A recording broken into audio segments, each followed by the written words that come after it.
Nakita ko yung date ngayon, it's May 1st. Usually, they would say it's Labor Day. Alam niyo po ba, that when a person, especially ang mga mothers, where they are in labor, they're in such pain. Grabe yung pain. Sino po yung mga mothers natin dito? Have experienced such pain. Yung sabi nga nila, it's like your bones are being broken. Grabe yung pain. But will you realize, after nailabas na po yung bata, you felt such relief. And that pain was replaced with joy. At yun na po yung nangyayari minsan sa buhay ng bawat tao. We may be crushed in spirit, in such pain, in such trials. But we know we are birthing good thing. May magandang plano ang Panginoon sa bawat isa. And that's worth of everything. Amen. And the Lord Jesus Christ, He was telling, seeing these people worshiping Him, it is worth it. Amen. With all the pain, transgressions, napahiya siya, dinuraan, sinaktan, pinako sa krus para sa atin. But He was saying, it is worth it. At ano po ba yung pwede natin ibigay lang sa Panginoon? Ito yung ating pagpuri, pasasalamat, pagdakila. And church, I encourage each and everyone, offer to the Lord your highest worship, your highest praise. With no reservation, huwag po tayo mahiya. Itaas yung kamay natin. If you want to kneel down. Remember, when we sing, we have an audience of one. It's not about the people around you. It's about the God who offered His life for us. At sa umagang ito, itatanghal natin ang pinakamataas na papuri, pasasalamat, pagdakila sa ating Diyos na buhay. Just let go of everything at the feet of Jesus and offer your voices unto Him. Alam niyo po ba, you're so blessed. Why? God gave us this voice. Na may mga people na hindi nakakapagsalita. Amen. Hindi nila nagagawa ito. But for us, gamitin natin ito para magpasalamat sa Kanya. Amen? Basahin po natin sa Exodus 15:2. Sabi dito, ang Panginoon ang nagbibigay sa akin ng lakas. Sige, basahin po natin. At Siya ang aking awit. Siya ang nagligtas sa akin. Siya ang aking Diyos. At pupurihin ko Siya. Siya ang Diyos ng aking Ama. At Siya ay aking itataas. Hallelujah, God! Hallelujah, Lord Jesus! Your name is Jesus. Your name to be lifted high. Panginoon, itatanghal ka namin sa lugar na ito. Maraming salamat, Panginoon. Hallelujah, God. Hallelujah, Jesus. Sa iyo ang pinakamataas na papuri, Panginoon. Hallelujah, Lord. Hallelujah. Lumalapit, nagsusumamo, ninanais, banal na presensya mo.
Diyos, ikaw. Can we hear it from our congregation? Ang pagmamahal mo ay walang katulad. Yes, Lord. Sa buhay ko ay kailan may di nagkulang. Ako'y namamangha sa'yo. Kadakilaan kita, tanghal kita, O Diyos, ikaw lamang. Ang pagmamahal mo ay walang katulad. Sa buhay ko ay kailan may di nagkulang. Ako'y namamangha sa'yo. Kadakilaan kita, tanghal kita, O Diyos, ikaw lamang. Ang pagmamahal mo ay walang katulad. Sa buhay ko ay kailan may di nagkulang. Ako'y namamangha sa'yo.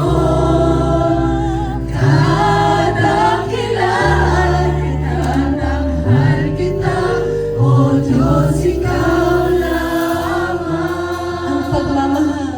Ang pagmamahal mo ay walang katulad. Walang tutulad sa iyo, Panginoon. Buhay ko ay Minsan kailan may hindi ka nagulang. Ang iyong pagmamahal ay sapat. Ang iyong pagmamahal ay wagas. At walang sino pa makakapagpantay sa iyong pagmamahal, Panginoon. Diyos, ikaw Narito ang aming awit ng pasasalamat. Awit ng papuri. Na sa iyo lamang nilaalay. Panginoon, I pray, O Father God, Lord, that you would minister to your people. I pray, O Father God, that you would touch the hearts of your people. Hallelujah. Lord, ikaw ang pumunta namin. Ikaw ang mararanasan namin sa umaga ito. Do not allow us to go without your presence, O God. Hallelujah. Ang pagmamahal mo ay walang katulad. Sa buhay ko ay kailan di nagkulang. Ako'y namamangha sa'yo. Kadakilaan kita, tanghal kita, O Diyos, ikaw lang. Itatahal kita, O Diyos, ikaw lamang. Itatahal kita, O Diyos, ikaw lamang.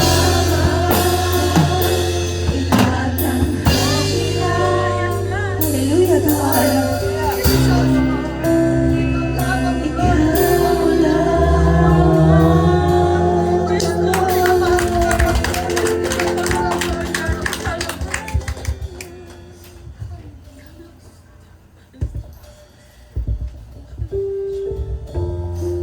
Sige po, basahin po natin ang scripture reading for today.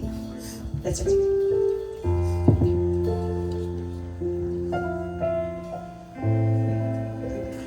Sige po, let's pray first. Taas po natin ang ating kamay sa ating Panginoong Diyos na buhay. Napakabuti na dakila po ng ating Diyos. Sambitin mo ang papuri mo sa araw na ito sa ating Diyos. Sambitin mo ang pasasalamat mo sa Panginoon sa oras na ito. Dakilang ka, O Diyos, sa aming mga buhay. Your Spirit is here in this place, Lord God. Your power is in this place, Lord Jesus. Oh, hallelujah. We worship you. We worship you. We glorify your name. Thank you, Jesus, for you, for who you are in our lives, Lord. Salamat, Panginoon. Ikaw ang Diyos na hindi nagbabago noon, ngayon, at magpakailanman. Ikaw ang Diyos ni Abraham, Isaac at ako. Ikaw ang Diyos na hindi nangiiwan sa aming Panginoon. Lord, tapat ka sa aming mga buhay. Salamat sa iyong presensya, Lord God, for this morning, Panginoon. Ramdam na ramdam namin, Lord God, ang iyong kapangyarihan sa buhay buhay namin, O Diyos. Lord, thank you, Jesus, for opening the doors of heaven, Panginoon. Open the windows of heaven, Panginoon. Buksan mo ang durungawan, Panginoon, ng langit upang makarating dyan, Lord God, ang aming mga panalangin, Panginoon. Upang makapasok sa kalangitan, Panginoon, ang aming mga pagdaig, Panginoon, ang aming mga papuri, Panginoon. Salamat, Panginoon, sa pagkakataon na ito, Panginoon, for this very special day, this Friday, first Friday of May 2026, Panginoon.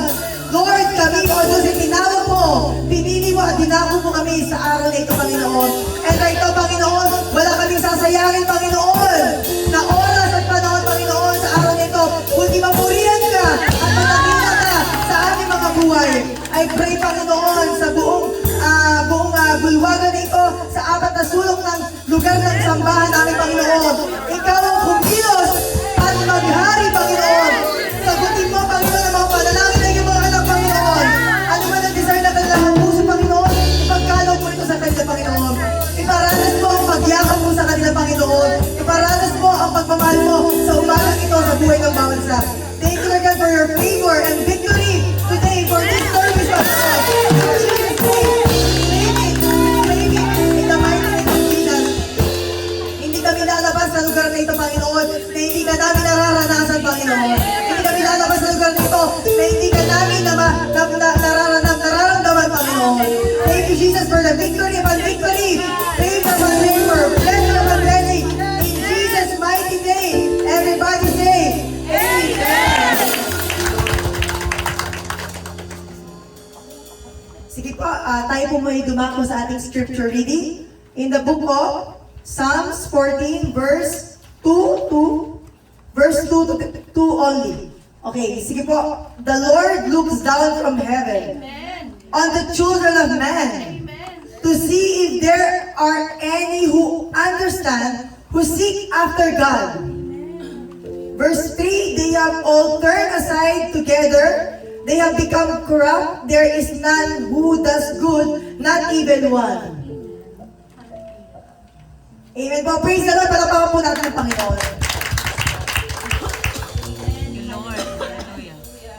Amen. Sige po. Tayo po remain standing lang po muna tayo. And we will read all together the full armor of God. Hallelujah. Sige po, in the count of 3, 2, 3. Lord Jesus, cover us with your most precious blood. I wear the full armor of God. I buckle around my waist the belt of truth. Put on the breastplate of righteousness. Fitted on my feet the sandals of peace. Take up the shield of faith that I can extinguish all the flaming arrows of the evil one. Put on the helmet of salvation and the sword of Spirit, which is the word of God. Amen! Amen! Amen! So, baka po may nagtatanong, bakit nagbabasa sila na gano'n? It's the full armor of God. Because every day is a battle. And ang mga sundalo ng Panginoon dapat full gear. Amen? Are we in full gear? Amen! Amen! So we welcome po each and everyone sa gawain ng Panginoon under the root of David family. We are under IM International Ministry and we believe in the Holy Trinity. We believe in God the Father, God the Son, Jesus Christ, and God the Holy Spirit. We believe that they are one. We believe in their power. We believe what Jesus Christ did on the cross 2,000 years ago to gain our salvation. Amen? Amen. We believe in the Bible. We believe from Genesis to Revelation. Amen? Whatever includes to it, we will stand on it. Amen? So we welcome po namin and praise God! We are filled once again! Thank you, Lord! God is so good. Di ba sinasabi, Lord, fill this place na hindi magkakasya yung upuan. Amen.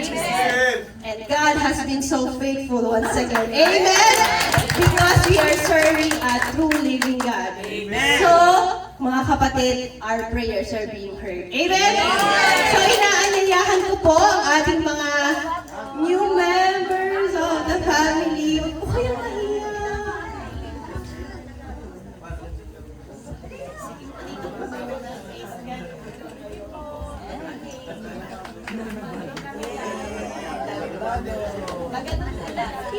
Praise God!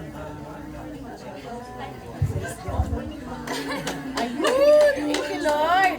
Wow! Praise God! Praise God! Thank you, Lord! Sige po, thank you, Lord.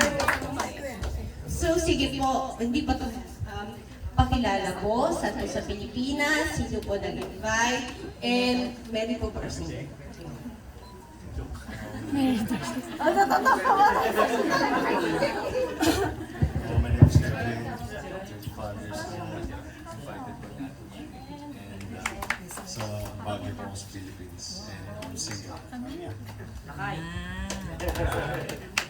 Good morning po sa lahat. Ako po si Wian. Taga dito